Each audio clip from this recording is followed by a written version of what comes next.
Nagsimula ang kwento sa entrance ng kastilyo ng Demon King, kung saan nagtipon ng Heroes Party para sa kanilang huling laban. Ang leader nila na si Yuga ay naglabas ng kanyang espada at pinatatag ang loob ng lahat, hinihikayat silang ibigay ang buong lakas nila sa laban. Matapos pabagsakin ang mga alipores ng Demon King, pumasok sila sa hallway bago ang throne room. Doon, hinarap nila ang pinakahuling subordinate ng Demon King, ang Captain Yoki. May itsura siyang parang vampira, at sobrang mayabang sa kilos. Hinamon niya ang mga bayani, kung gusto nilang makaharap ang Demon King, kailangan muna nilang talunin siya. Unang umatake ang mage na si Makana, pero madaling pinawalang bisa ni Yoki ang kanyang mahika, tinawag pa itong mahina habang minamaliit ang buong grupo. Sumunod naman ang swordswoman na si Raven, pero iniwasan lang siya ni Yoki at sinipa sa tiyan, dahilan para bumalik siyang duguan sa kanyang mga kasamahan. Sunod na humarap si Yuga. Sa tulong ng support magic ng enchanter na si Cecilia, inundayan niya si Yoki gamit ang kanyang Excalibur. Pero kahit ganoon, tila hindi matinag si Yoki. Madali niyang napuwersa si Yuga hanggang sa durog na durog ito at hindi na makatayo. Habang unti-unting nawawala ng malay, ngunit sa halip na tapusin siya, napabuntong hininga si Yoki at, sa hindi inaasahang dahilan, ginamitan pa siya ng healing spell. Habang tinitingnan niya ang grupo, bigla siyang nahulog ang loob kay Cecilia. Na noon ay walang malay. Lumitaw ang kanyang subordinate na si Duque, isang knight na hiwalay ang ulo sa katawan, at tinanong kung hindi ba dapat tapusin na nila ang mga bayani. Lumalabas na inutos ni Yoki sa kanila na manatiling nakatago. Tinanong sila ni Yoki kung bakit sila lumabas kahit malinaw ang kanyang utos. Sagot nila, na bored lang sila sa pagtatago at inakalang tapos na ang laban. Sa gitna ng usapan, tinanong ni Sek si Yoki kung bakit titig na titig siya kay Cecilia na parang may balak. Pinaalala nila na kailangan na nilang alisin ang Heroes Party. Pero ayaw ni Yoki na patayin ang mga bayani. Sa halip, inutusan niya ang 4 na subordinate na itapon ang Heroes Party papunta sa kalapit na human village. Pagkalipas ng 1 buwan, ipinatawag ng Demon King si Yoki. Tinanong siya ng commander na si Zakil kung ilang beses nang hinamon ng Heroes Party si Yoki. Inamin ni Yoki na mahigit 15 beses na niya silang tinalo ngayong buwan. Sinabi ni Zakil na walang dapat ikatakot ang mga demonyo, dahil hindi man lang kayang talunin ng mga bayani ang tulad ni Yoki. Ngunit may ibang tanong ang Demon King, bakit hindi pa rin pinapatay ni Yoki ang mga bayani? Hindi nakapagbigay ng maayos na sagot si Yoki, kaya binyantaan siya. Sa susunod, ang 4 niyang subordinate na ang ipapadala kung hindi niya tatapusin ang mga tao. Alam ni Yoki na hindi sapat ang lakas ng kanyang mga subordinate, kaya napilitan siyang mangako na tatapusin na niya ang Heroes Party sa susunod. Ang hindi alam ng Demon King, sobrang lakas talaga ni Yoki sa lihim. Kaya niyang supalin ang mga bayani sa bawat laban. At ang totoo, malakas enough ang Heroes Party para talunin mismo ang Demon King. Ilang araw ang lumipas at muling hinarap ng Heroes Party si Yoki. Sa pagkakataong ito, seryoso na siyang lumaban at malubhang nasugatan sina Yuga at Raven, ang mga pangunahing damage dealer. Kaya niyang tapusin ang laban sa loob ng ilang segundo, pero hinayaan niyang gamutin sila ni Cecilia. Kaya tinanong sila ni Yoki kung seryoso ba silang naniniwala na matapos ang ilang buwang pagkatalo ay makakahit man lang sila sa kanya, lalo na ang talunin siya. Sinabi ng mga bayani na ang buong buhay nila ay nakalaan sa pagtalo sa Demon King. Napagtanto ni Yoki na wala na siyang magagawa. Dahil ayaw niyang pumatay, nakaisip siya ng loophole at nag-alok ng isang pagpipilian. Iwanan si Cecilia, at hahayaan niyang makadaan ang 3 para haminin ang Demon King. Nag-usap-usap ang Heroes Party, at sa pagpapatatag ng loob ni Cecilia, tinanggap nila ang kasunduan. Nang makaalis na ang 3, tinanggal ni Yoki ang kanyang pakunwaring kilos at sinabing wala siyang balak na saktan si Cecilia. Hindi ito pinansin ni Cecilia at tinanong siya kung bakit siya ang piniling maiwan. Doon, tapat na umamin si Yoki, nahulog ang loob niya kay Cecilia sa unang tingin pa lang. Namula si Cecilia sa biglaang pag-amin, pero mabilis din niyang inayos ang sarili at diretsahang tinanggihan si Yoki.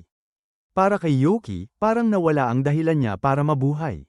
Ikinwento niya ang kanyang malungkot na buhay, buong buhay siyang nakakulong sa kastilyo, at lumalabas lang kapag may inaatake ang Demon King na human village. Inamin niyang hindi niya kinamumuhian ang mga tao, kahit gustong lipulin ng kanyang pinuno ang sangkatauhan. Hindi pa rin naniniwala si Cecilia. Para sa kanya, lahat ng demonyo ay walang puso. Kaya ibinunyag ni Yoki ang pinakatagong lihim niya. Siya ay isang isekai, at tao ang puso niya sa loob. Kung ganoon, bakit siya nagsisilbi sa Demon King? Ipinaliwanag ni Yoki na kaya niyang talunin ang Demon King anumang oras. Pero kapag ginawa niya yon, siya mismo ang magiging susunod na Demon King. Ayaw na niyang madagdagan pa ang galit at puot sa buhay niya. Kaya tinanggap niya ang kapalaran na mabulok sa kastilyo habang buhay. Ganito sana ang magiging takbo ng buhay niya, hanggang sa makita niya si Cecilia.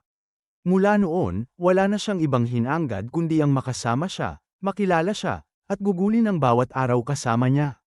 Sa huli, pinili ni Cecilia na maniwala kay Yoki. Iniabot niya ang kanyang kamay at binigyan siya ng pagkakataong tumulong sa mga tao, at makita ang mundo sa labas kasama siya. Hindi nagtagal, bumalik ang Heroes Party sa kabisera ng kaharian ng Clarines matapos talunin ang Demon King. Bilang gantimpala, personal silang pinarangalan ng hari, at bilang pagdiriwang ng kanilang tagumpay, nagdeklara siya ng 3 araw na festival, na agad ding sinimula ng buong kaharian. Samantala, si Yoki ay makikitang nasa labas ng kabisera. Bago siya pumasok sa lungsod, binunot niya ang sarili niyang demon horns at itinago ang kanyang mga pakpak, tuluyang tinatago ang kanyang pagiging demonyo. Pagkatapos nito, nagtungo siya sa Adventurers Guild para kumuha ng identification card at magparehistro bilang isang adventurer. Matapos matanggap ang kanyang guild card mula kay Crayman, ang receptionist, sinimulan na ni Yoki ang pagtanggap ng mga quest para kumita ng pera at mag-rank up. Sa isip niya, kapag may sapat na siyang pera at kapangyarihan, hindi na siya muling matatanggihan ni Cecilia sa susunod niyang pag-amin. Isang araw, habang nasa guild ang ilang adventurers at pumasok si Yoki, napag-alamang siya mismo ang pinag-uusapan, ang adventurer na umakyat mula rank F hanggang rank D sa loob lang ng 1 linggo. Isang bagay na halos hindi ka panipaniwala sa mundo ng adventurers. Hindi na pinansin ni Yoki ang mga bulungan at dumiretso siya kay Crayman para kumuha ng panibagong missions. Halatang naiinis si Crayman dahil si Yoki ay dumiretso sa kanya imbes na sa ibang babaeng guild assistant. Sa totoo lang, mukhang ayaw lang talagang magtrabaho ni Crayman. Sinabi ni Yoki na sanay na siyang makipagtrabaho kay Crayman, at mas mabilis daw nitong inaasikaso ang mga mission. Kahit labag sa loob, tinanggap ni Crayman ang mga request ni Yoki. Binanggit niya na kumakalat na ang mga chismis tungkol sa mabilis na paglakas ni Yoki, pero aminado siyang hindi mukhang pandaraya ang paraan ng pag-angat nito, natural daw ang lahat. Bago pa niya maibigay ang mga quest, may pumasok na isang dalagang balot ang ulo. Hiniling nito kay Crayman na kanselahin ang isang quest. Nang lingunin ni Yoki ang babae, agad niyang nakilala ito, si Cecilia, ang babaeng minahal niya sa unang tingin. Nagulat si Crayman at nagtaka kung magkakilala ba sila. Lalo pang ikinagulat ni Yoki nang si Cecilia mismo ang mag-anyaya sa kanya. Sinabing gusto niya siyang makausap at pinapasunod siya pauwi. Ngunit natigil ang lahat ng iyon nang makarating sila sa bahay ni Cecilia, isang napakalaking mansion, sapat na para patunayang isa siyang noble. Agad siyang hinarang ng mga gwardya at hindi pinapasok. Bago pa sila magkasagutan, lumabas si Cecilia mula sa karwahe at sinabi sa mga gwardya na kaibigan niya si Yoki. Dahil dito, halos lumipad sa tuwa si Yoki. Pagpasok sa bahay, nagsorry si Cecilia dahil hindi niya agad siya hinanap simula nang dumating ito sa kabisera.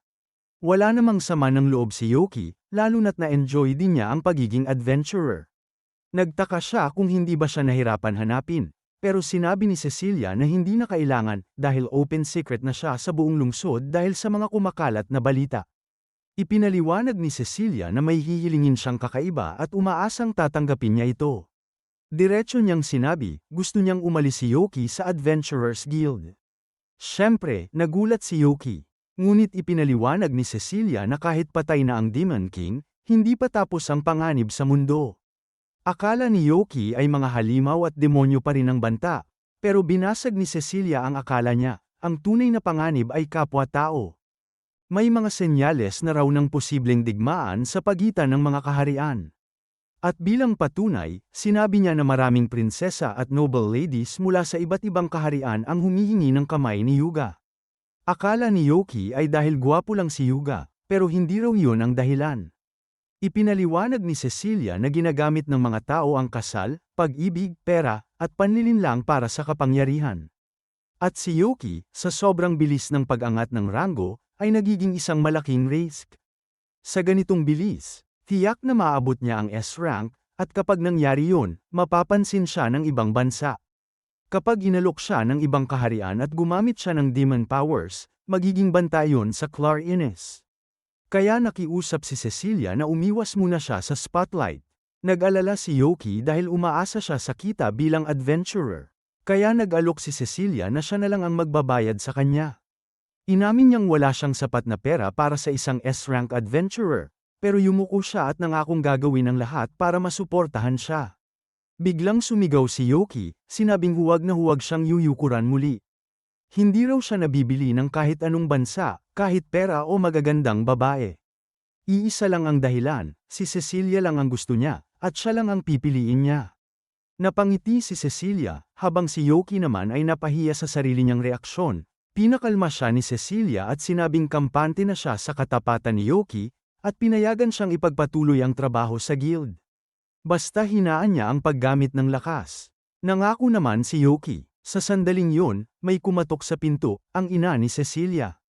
Ipinakilala niya ang sarili bilang Celia. Ibinunyag ni Celia na maraming lalaki ang humihingi ng kamay ni Cecilia, kabilang na ang isang bayani.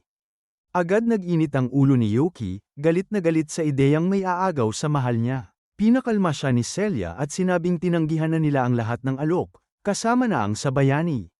Dahil dito, laking ginhawa ang naramdaman ni Yuki. Lumapit si Celia at diretsyong tinanong si Yuki kung gusto niyang pakasalan si Cecilia, dahil narinig niyang gusto raw niya ang kanyang anak. Ikinalat nilang dalawa ang mata sa gulat nang sumagot si Yuki ng hindi.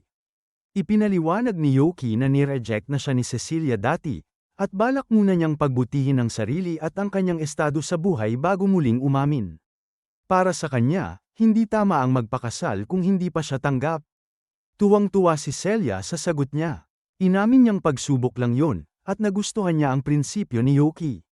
Sinabi niyang hindi niya basta-basta ibibigay ang kamay ng kanyang anak, kaya tuparin niya ang pangako at bumisita muna bilang kaibigan.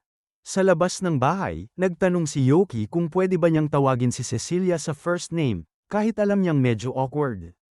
Pumayag si Cecilia, at humiling din na tawagin niya si Yuki sa first name nito. Kung nagustuhan mo ang kwentong ito, siguraduhin i-like ang video, mag-subscribe sa channel, at i-on ang notification bell para hindi ka mahuli sa mga susunod na epic anime recaps. I-comment mo rin kung kaninong side ka, kay Yuki ba o kay Cecilia, at ibahagi ang video sa kapwa anime fans para mas dumami pa ang ating samahan.